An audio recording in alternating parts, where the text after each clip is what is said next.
Hope you guys are doing well. Welcome back. So in this video I'm going to show you that how you can manage your connectors in your Stripe account. So let's start.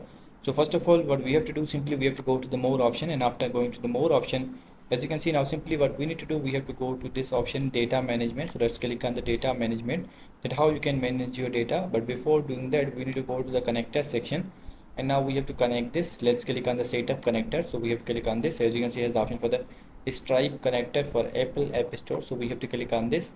As you can see now, we have to provide some details here, like the interconnection name here, and after providing that, simply we have to hit the next. As you can see, they have also provided the steps.